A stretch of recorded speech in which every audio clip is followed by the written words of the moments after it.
Oke.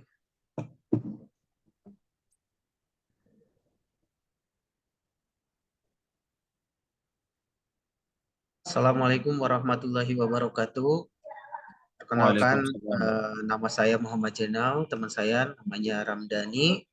Di sini kami akan menjelaskan atau sedikit mempresentasikan mengenai keruncingan dan kemiringan data distribusi atau distribusi data. Di mana statistika itu merupakan metode matematika untuk mengumpulkan, menyajikan, menganalisis, dan menafsirkan data statistik mencakup di mana untuk konsep dan tekniknya sebagai berikut. Yang pertama yaitu pengumpulan data. Dalam pengumpulan data, sumber data yang diambil itu harus relevan dan dapat dipercaya.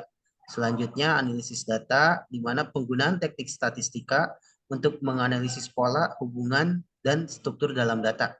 Selanjutnya interpretasi data, di mana dalam statistika penafsiran hasil analisis statistika untuk mendapatkan pemahaman yang lebih dalam tentang fenomena yang diamati. Dan yang terakhir yaitu presentasi data. Dalam hal ini, bagaimana cara kita menampilkan atau mempresentasikan informasi data secara efektif, baik itu dalam bentuk grafik, tabel, maupun laporan. Oke. Dalam penerapan statistika ada beberapa bidang.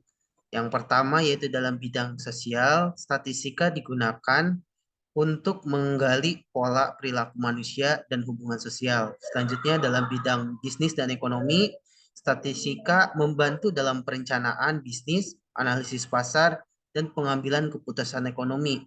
Selanjutnya dalam bidang industri, statistika digunakan untuk mengendalikan proses dan memastikan produk berkualitas. Selanjutnya dalam bidang kedokteran, statistika membantu dalam penelitian klinis, uji coba obat, dan analisis data kesehatan. Selanjutnya dalam bidang pendidikan, statistika digunakan dalam penelitian pendidikan dan evaluasi program. Dan yang terakhir dalam bidang teknologi informasi, statistika digunakan dalam big data dan data mining untuk menemukan pola dan tren dalam data besar. Ini merupakan jenis-jenis statistika, di mana dalam statistika ada beberapa jenis. Yang pertama yaitu khususnya dalam statistika deskriptif. Yang pertama itu dalam penyajian datanya, data disajikan dalam bentuk tabel, diagram batang, diagram lingkaran, histogram, dan grafik lainnya untuk memvisualisasikan pola atau distribusi data. Selanjutnya, maaf, Selanjutnya saya pengukuran pusat termasuk perhitungan di mana dalam pengukuran pusat ini menghitung berapa banyak sih nilai rata-rata dalam suatu data, terus nilai tengah dalam suatu data, terus berapa banyak data yang sering muncul untuk menggambarkan nilai tengah atau pusat dari data. Selanjutnya yaitu pengukuran sebaran seperti range, variasi, dan deviasi standar untuk menggambarkan seberapa jauh data tersebar dari nilai tengahnya. Dan yang terakhir yaitu ukuran asimetri dan keruncingan, di mana dalam hal ini menggunakan squeakiness atau kurtosis untuk mengevaluasi bentuk distribusi data. Selanjutnya akan disampaikan sama teman saya, Ramdhani, silahkan. ya Assalamualaikum warahmatullahi wabarakatuh. Assalamualaikum. Ya, statistika inferensial selanjutnya. Statistika inferensial memungkinkan peneliti untuk membuat kesimpulan generalisasi tentang populasi berdasarkan data yang dikumpulkan dari sampel. Ada 3 macam statistika inferensial. Pertama, pengujian hipotetis. Pengujian hipotetis adalah suatu proses statistik untuk menentukan apakah perbedaan antara dua kelompok data merupakan hasil kebetulan atau benar-benar signifikan. Yang kedua, ada interval kepercayaan. Interval kepercayaan adalah cara menghitung rentang nilai yang mungkin mengandung parameter populasi dengan tingkat kepercayaan tertentu. Dan yang ketiga, analisis regresi. Analisis regresi adalah suatu cara menganalisis hubungan antara satu atau lebih variabel bebas atau independen dengan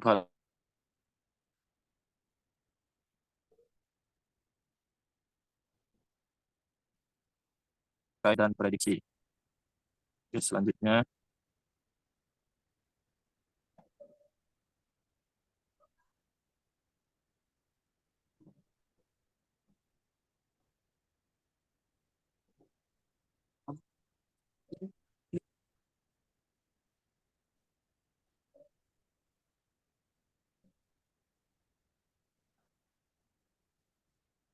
Sebentar, Bang.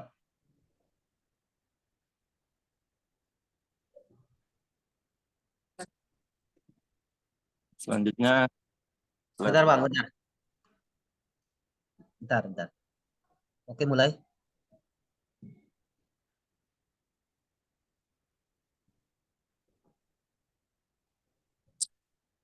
Oke, untuk selanjutnya keruncingan.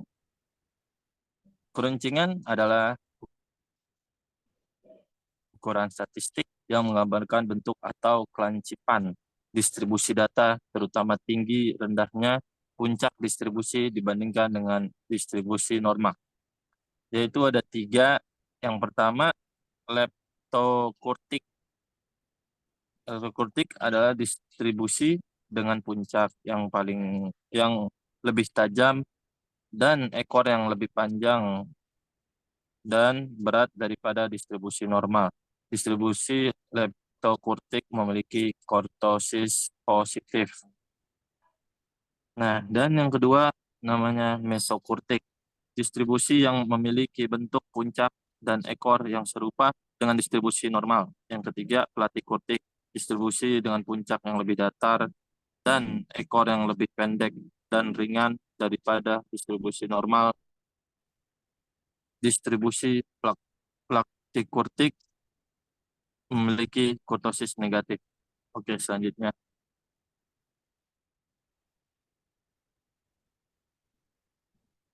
Nah, ini dia ya contohnya ya. Leptokurtik lebih tinggi.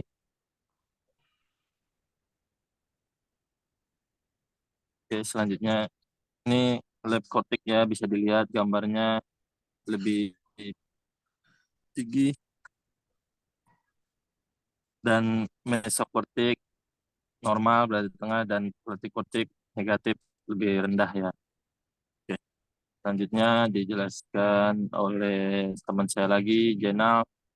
Ya, untuk Pada beliau, kurtosis, persilakan. ya. Untuk kurtosis seperti ini, untuk rumusnya ada data berkelompok sama data tidak berkelompok. Langsung saja ke bagian, nah di sini juga ada kondisinya, di mana jika alfa alfa 4 sama dengan 3 maka itu mesokortik. Jika alfa 4 lebih dari 3 itu leptokortik, dan jika alfa 4 kurang dari 3 maka itu platikortis. Nah, untuk contoh soalnya seperti ini, di mana diperoleh data usia mahasiswa yang ada di kelas 17 3B07 Fakultas Teknologi Informasi Universitas Bina Sarana Informatika sebagai berikut. Datanya seperti ini, di mana range-nya dimulai dari 20 sampai 25, 26 sampai 30, 31 sampai 35. Dan untuk frekuensinya ada di 15, 6, 1, dan total datanya itu ada 22. Di mana untuk rumus keruncingannya seperti ini, alfa 4 sama dengan 1 per N S akar kuadrat 4 sigma F1 dikali M1, MI dikurang X bar akar kuadrat 4. Langsung aja, yang pertama yang harus kita lakukan yaitu kita harus menghitung nilai M-nya dulu. Di mana nilai M ini diambil dari nilai tepi batas bawah ditambah nilai tepi batas atas, yaitu 20 ditambah 25 dibagi 2. Hasilnya 22,5 dan seterusnya.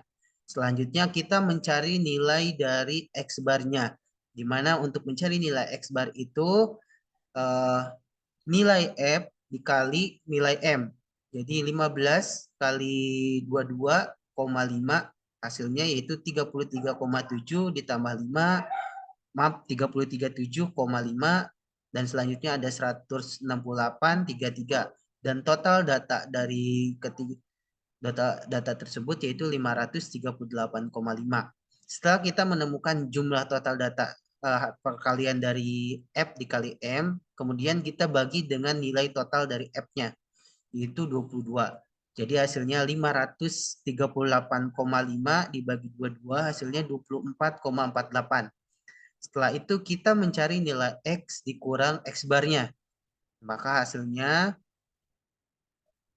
22,5 dikurangi 24,48, hasilnya min 1,98 dan seterusnya. Setelah kita mencari nilai X dikurang X bar, kita kuadratkan nilai tersebut, yaitu min 1,98 akar kuadrat 2. Hasilnya yaitu 3,9096 dan seterusnya. Setelah itu, kita kalikan nilai tersebut, nilai X hasil dari X min X bar akar kuadrat 2, kita kalikan dengan nilai F-nya, yaitu 3,9096 dikali 15 sama dengan 58,6441 dan seterusnya. Selanjutnya kita mencari nilai M dikurang X bar akar kuadrat 4. Atau kalau di sini nilai X dikurang X bar akar kuadrat 4. Hasilnya yaitu min 1,98 akar kuadrat 4, yaitu hasilnya 15,2850 dan seterusnya. Setelah itu kita kalikan hasil M dikurang X bar akar kuadrat 4 dengan nilai F-nya, yaitu 15 dikali 15,2850, yaitu hasilnya 229,2755. Sebentar.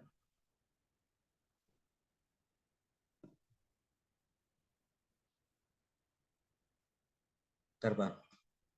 Saya jeda dulu.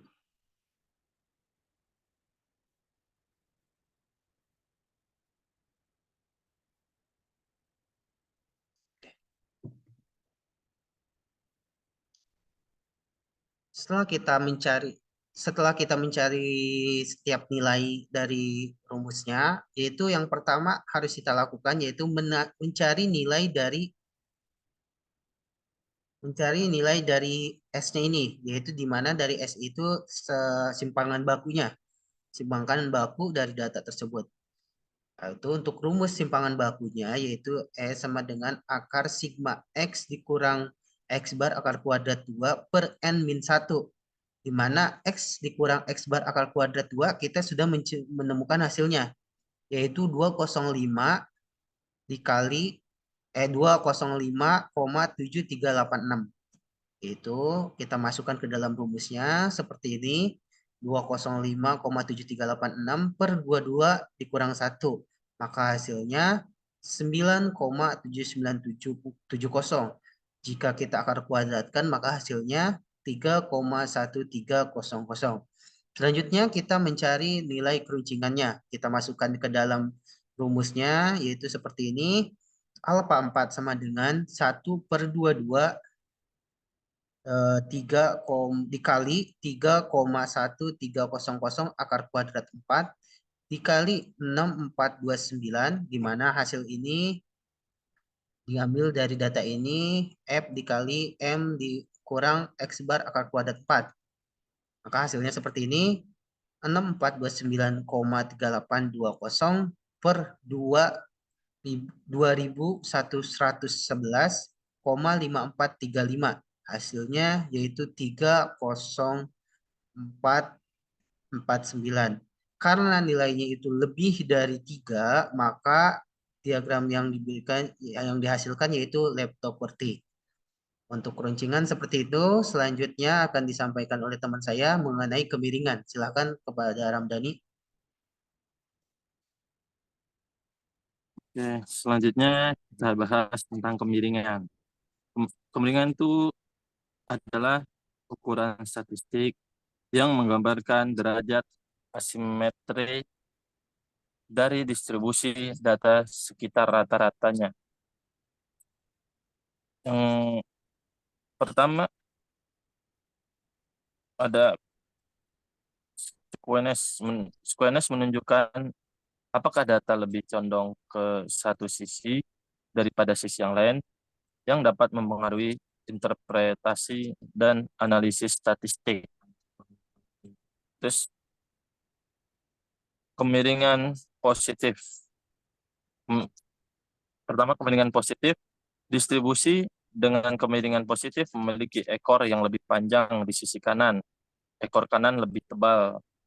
Dan kemiringan simetris, distribusi yang tidak memiliki kemiringan atau memiliki skewness mendekati nol disebut simetris atau tengah-tengah lah ya, normal gitu. Terus kemiringan negatif, distribusi dengan kemiringan negatif memiliki ekor yang lebih panjang di sisi kiri. Ekor kiri lebih tebal, lebih panjang. Selanjutnya, ini dia contohnya ya. Keruncingan, kemiringan. Oke. Oh, tulisannya keruncingan, salah ya. Harusnya kemiringan, apa-apa lah ya. Sedikit. Oke, ini dia rumusnya yang akan dilanjutkan oleh Bapak Jenal. Oke, untuk rumus tadi rumus koefisien persen, rumusnya seperti ini, ada data tunggal dan data berkelompok. Selanjutnya ini rumus momen, sama, ada data tunggal dan data kelompok. Selanjutnya untuk rumus Pauli hanya satu, seperti ini rumusnya. Dan untuk kondisinya seperti ini, jika alfa 3 sama dengan 0, maka itu simetris. Jika alfa 3 lebih dari 0, maka itu kemiringan positif. Dan jika alfa 3 kurang dari 0, maka itu kemiringan negatif. Langsung aja kita ke pembahasan soal. Untuk pembahasan soalnya seperti ini, diperoleh data usia mahasiswa yang ada di kelas 17 3B07, Fakultas Teknologi Informasi Universitas Bina Sarana Informatika sebagai berikut ini. Datanya seperti ini, sama dengan yang contoh soal sebelumnya, yaitu ada data dengan range 20 sampai 25, yaitu 15, data range 26 sampai 30, yaitu 6, data range 31 sampai 35 itu 1. Total frekuensinya itu 22. Di mana untuk rumus kemiringannya seperti ini. Alpha 3 sama dengan 1 per N S akar kuadrat 3 sigma F1 dikali M1 dikurang X bar akar kuadrat 3. Oke, lanjut aja. Kita langsung kita cari nilai M-nya terlebih dahulu. Di mana nilai M-nya ini sama dengan sebelumnya, yaitu nilai tepi batas bawah ditambah nilai tepi batas atas dibagi 2. Di mana 20 dikurang ditambah 25 dibagi 2 hasilnya 22,5 dan seterusnya. Dan selanjutnya kita mencari nilai X barnya.